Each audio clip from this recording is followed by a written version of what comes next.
दयाण बिल्ली छकठारे बारंबार सड़क दुर्घटना घटुवा कारणरू जन असंतोष हेउची कारण एनएच कर्तृपक्ष को बारंबार अभियोग कले किछि कार्यक्रम करा जाउनी।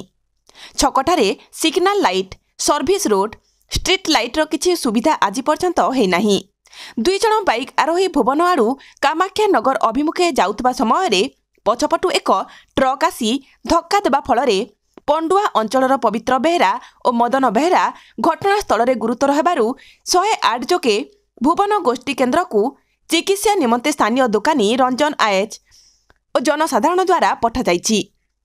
आज्ञा जो दणावली स्टैंड रे बारंबार एक्सीडेंट होउची तार कारण कोन?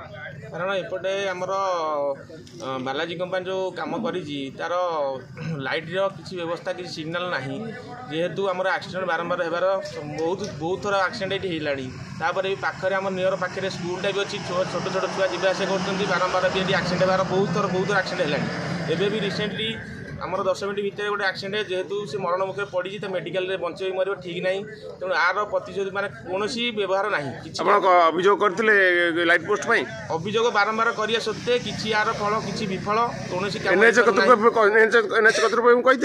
कर्तृपक्ष जनइलु लोक आसी देखिले बारंबार किसी कार्य हो पारना कि चेक पोस्ट ना कि साइड भी आमर कौन व्यवस्था भी ना। भुवन ढेंकानाल सचिदानंद रिपोर्ट कलिंग टीवी 24।